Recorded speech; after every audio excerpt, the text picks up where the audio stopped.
ಇದುವರೆಗೂ ಸುದೀರ್ಘವಾಗಿ ಪೂಜ್ಯರು ಒಂದಿಷ್ಟು ಮಾತನಾಡಿದರು. ಭಾರತ ದೇಶದ ಪರಂಪರೆಯಲ್ಲಿ ಮತ್ತು ಈಗಿನ ದಿನಮಾನಗಳಲ್ಲಿ ಈ ಟೂ ವೀಲರ್ಗಳು ಮತ್ತು ವಾಹನಗಳ ಪಾತ್ರದ ಬಗ್ಗೆ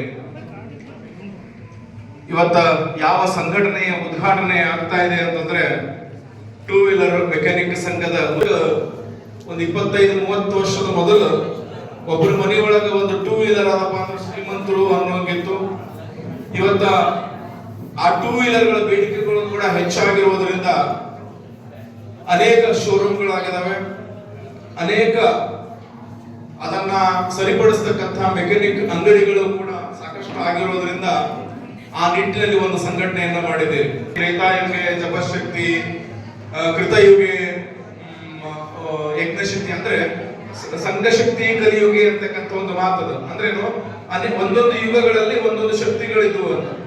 ಇವತ್ತ ಕಲಿಯುಗದಲ್ಲಿ ಅದರೊಳಗೂ ಈ ಪ್ರಜಾಪ್ರಭುತ್ವದ ಒಂದು ವ್ಯವಸ್ಥೆಯೊಳಗ ಸಂಘಟನೆಯ ಶಕ್ತಿನೇ ಬಹಳ ಮುಖ್ಯವಾಗಿದ್ದು, ಅಂತಹ ಸಂಘಟನೆಯನ್ನ ಇವತ್ತು ತಾವೆಲ್ಲರೂ ಕೂಡ ಜಾತಿ ಧರ್ಮ ಅದನ್ನೆಲ್ಲ ಮೀರಿ ನಾವೆಲ್ಲರೂ ಮೆಕ್ಯಾನಿಕ್ಗಳು ಅಂತಕ್ಕಂಥ ಸಂಘಟನೆಯನ್ನ ಹುಟ್ಟಾಕೊಂಡಿದ್ದೀರಿ. ಹೀಗಾಗಿ ತಮ್ಮೆಲ್ಲರಿಗೂ ನಾನು ಮೊದಲಿಗೆ ತಮ್ಮೆಲ್ಲರಿಗೂ ಶುಭವನ್ನು ಕೋರ್ತೇನೆ, ಶುಭಾಶಯಗಳನ್ನ ಹೇಳುತ್ತಾ,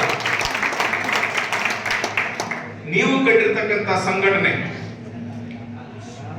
ಇವತ್ತ ಟೂ ವೀಲರ್, ಫೋರ್ ವೀಲರ್ ಅದರದೇ ಆಗಿರ್ತಕ್ಕಂಥ ನೀವೆಲ್ಲ ಟೂ ವೀಲರ್ ಒಂದು ಸಂಘಟನೆಯನ್ನ ಕಟ್ಕೊಂಡಿದ್ದೀರಿ.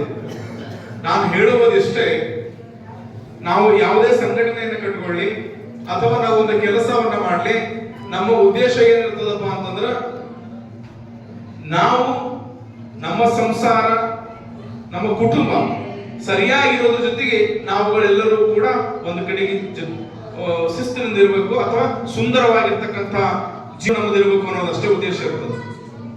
ನಾನು ಹೇಳುವುದಿಷ್ಟೇ, ಒಬ್ಬರು ನಿಮಗೆಲ್ಲರಿಗೂ ಉದಾಹರಣೆ ಆಗಬೇಕು.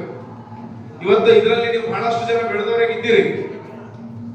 ವಿಜಯ ಸಂಕೇಶ್ವರ್ ಅವರು ಒಂದು ಲಾರಿಯನ್ನ ಖರೀದಿ ಮಾಡುವ ಮುಖಾಂತರ ಅನೇಕ ಲಾರಿಗಳನ್ನ ಮಾಡಿಕೊಂಡ್ರು ಅಂತಕ್ಕಂಥದ್ದು ನಿಮ್ಮೆಲ್ಲರಿಗೂ ಗೊತ್ತಿರುವಂತದ್ದು. ಹಂಗ ನಾವು ಇಲ್ಲಿ ನಿಮ್ಮ ಟೂ ವೀಲರ್ ಸಂಘದ ನೌಕರರ, ಟೂ ವೀಲರ್ ಸಂಘದ ಗೌರವಾಧ್ಯಕ್ಷರಾಗಿರ್ತಕ್ಕಂಥ ಮನೋಹರ್ ಪತ್ತಾರ್ ಅವರ ಮನೆ ಗುರುಗಳಾಗಿರೋದ್ರಿಂದ ನನಗೆ ಗೊತ್ತಿರುವಂತ ಒಂದಿಷ್ಟು ವಿಷಯಗಳನ್ನು ಹೇಳ್ತೀನಿ ನಾನು ಇವತ್ತು. ನಾವು ಇವ್ರ ಮನೆಗಳಿಗೆ ಸಾಮಾನ್ಯವಾಗಿ ವರ್ಷಕ್ಕೆ ಒಂದಿಷ್ಟು ದೇಶವನ್ನ ಹೋಗ್ತಿರ್ತೀವಿ, ಅಂದ್ರೆ ದಕ್ಷಿಣ ಕಾಸು ಮಠದ ನಿರ್ವಹಣೆಗೆ ಒಂದಿಷ್ಟು ದಕ್ಷಿಣೆಗಾಗಿ ಹೋಗಿರ್ತೀವಿ. ಅವ್ರು ಹೇಳ್ತಿರ್ತಾರೆ, ನಮ್ಮಲ್ಲಿ ಏನ್ ಆಸ್ತಿ ಅದ್ರಿ ಗುರುಗಳೇ, ನನ್ನ ಆಸ್ತಿ ಏನಪ್ಪಾ ಅಂತಂದ್ರೆ ಒಂದು ಪಕ್ಕಡ, ಒಂದು ಸ್ಪ್ಯಾನರ್ ಅಂತ. ಅವ್ರು ಏನ್ ಹೇಳ್ತಿದ್ರು ಅಂದ್ರೆ, ನನ್ನ ಆಸ್ತಿ ಏನಪ್ಪಾ ಅಂದ್ರೆ ಒಂದು ಪಕ್ಕಡ, ಒಂದು ಸ್ಪ್ಯಾನರ್, ನಾನು ಇದ್ರ ಮೇಲೆ ಬದುಕಂತವ ಅಂತಕ್ಕಂಥ ಮಾತನ್ನ ಹೇಳ್ತಿದ್ರು. ಹಂಗ ಇವತ್ತು ನಿಮ್ಮ ಕೈಯಲ್ಲಿರ್ತಕ್ಕಂಥ ಟೂಲ್ಸ್ ಏನಿರ್ತಾವಲ್ಲ, ಆ ಪಕ್ಕಡ, ಸ್ಪ್ಯಾನರ್, ಅದು ಹೆಂಗ್ ಬೆಳಿಬೇಕು ಅಂತಂದ್ರ ಮನೋಹರ್ ಅವರು ತಾವು ಆ ಆಸ್ತಿಯನ್ನ ಇಟ್ಟುಕೊಂಡು ನಿಮ್ಮೆಲ್ಲರಿಗೂ ಗೊತ್ತಿರಬೇಕು, ಅತ್ಯಂತ ಸುಂದರವಾಗಿ ಜೀವನವನ್ನ ಮಾಡಿಕೊಂಡು ಬಂದು ಇವತ್ತೊಂದು ಶೋರೂಮ್ ಓನರ್ ಆಗಿದಾರಲ್ಲ, ಆ ರೀತಿಯ ಬದುಕು ನಿಮ್ಗೆಲ್ಲರೂ ಆಗ್ತದೆ. ಈ ವೇದಿಕೆಯಲ್ಲಿ ಬಹಳಷ್ಟು ಜನ ಮೆಕ್ಯಾನಿಕ್ಗಳಾಗಿ ಬೆಳೆದಂತವ್ರು ಇರಬಹುದು. ನಾನು ಅವರನ್ನ ಸರಿಯಾಗಿ ಪರಿಚಯಿಸ್ಲಿಕ್ಕಿಲ್ಲ, ಹೀಗಾಗಿ ನಾನು ಇವ್ರ ಉದಾಹರಣೆಯನ್ನು ತಗೊಳ್ಳಕತ್ತೀನಿ. ತಾವ್ಯಾರೋ ಅನ್ನತ ಬಯಸಲ್ಲ ಅಂತ ಅನ್ಕೊಂಡಿದ್ದೀನಿ ನಾನು.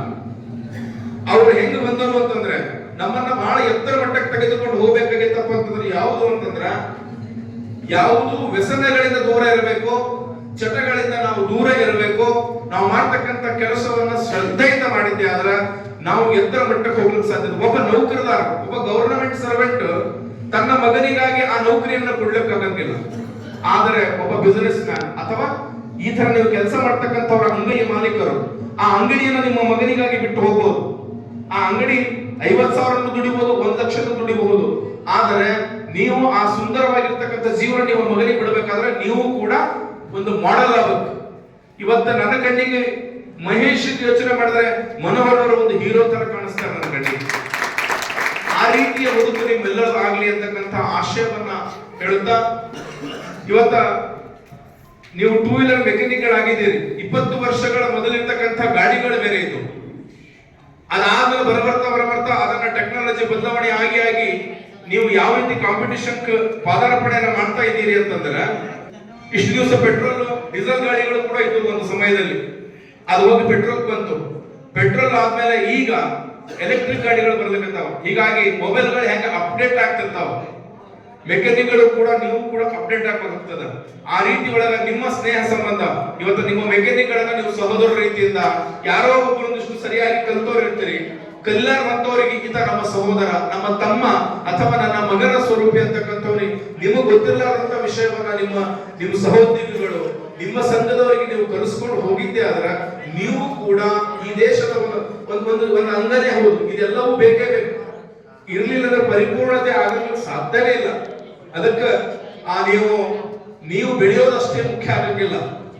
ನಿಮ್ಮ ಜೊತೆಗಿರೋರನ್ನ ತೆಗೆದುಕೊಂಡು ಹೋದಾಗ ಮಾತ್ರ ನೀವುಗಳು ಕೂಡ ಒಂದು ರೋಲ್ ಮಾಡಲ್ ಆಗಲು ಸಾಧ್ಯದ. ನಿಮ್ಮ ಜೀವನದಲ್ಲಿ ನೀವುಗಳು ಕೂಡ ಒಂದು ಹೀರೋ ಆಗಲು ಸಾಧ್ಯದ. ಅದಕ್ಕೆ ಸಂಘಟನೆಯನ್ನ ಕಟ್ಟಿದಿರಿ.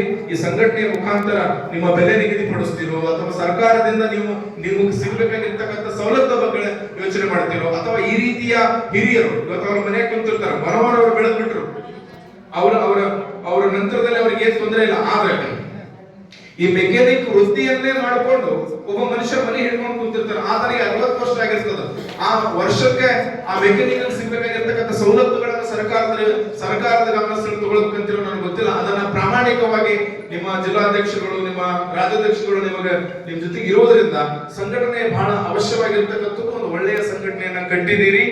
ನೀವುಗಳು ಕೂಡ ಮಾಡುವ ವೃತ್ತಿ ಯಾವುದೇ ಇರಲಿ, ಅದಕ್ಕೆ ಹೇಳಿದ್ರು ಇರುವ ಕೆಲಸವನ್ನ ಕಿರಿದನ್ನದೇ ಮನವಿಟ್ಟು ಮಾಡು, ದೊರೆತದ್ದು ಹೊಸಾದವೆಂದು ಅಂತಕ್ಕಂಥ ಮಾತು. ಕೆಲಸ ಯಾವ್ದು ಮಾಡ್ಲಿಕ್ಕತ್ತೀವಿ ಅನ್ನೋದು ಮುಖ್ಯ ಆಗಲ್ಲ, ಆ ಕೆಲಸದಲ್ಲಿ ನಾವು ಅಲ್ಲೇ ಉಳ್ಕೊಳ್ತೀವ ಅಥವಾ ಬೆಳಿತೀವೋ ಅಂತಕ್ಕಂಥದ್ದು ಮುಖ್ಯ. ಒಬ್ಬ ಕಟ್ಟಿಗೆ ಕಡಿತಕ್ಕಂಥ, ಗಿಡವನ್ನ ಕಡಿತಕ್ಕಂಥ ಒಬ್ಬ ಮನುಷ್ಯ ಬೆಳೆದು ಒಂದು ಕಟ್ಟಿಗೆ ಮಷಿನ್ ಇಡುವವರೆಗೂ ಹೋದಾಗ ಅದು ಸಾಧನೆ ಆಗ್ತದ. ಅದಕ್ಕೆ ಮೆಕ್ಯಾನಿಕ್ಗಳಾಗಿರ್ತಕ್ಕಂಥವ್ರು ನೀವುಗಳು ಕೂಡ ನಿಮ್ಮ ಸಾಧನೆಯ ಪಯಣ ನಿಮ್ಮದಾಗ್ಲಿ. ನಾನು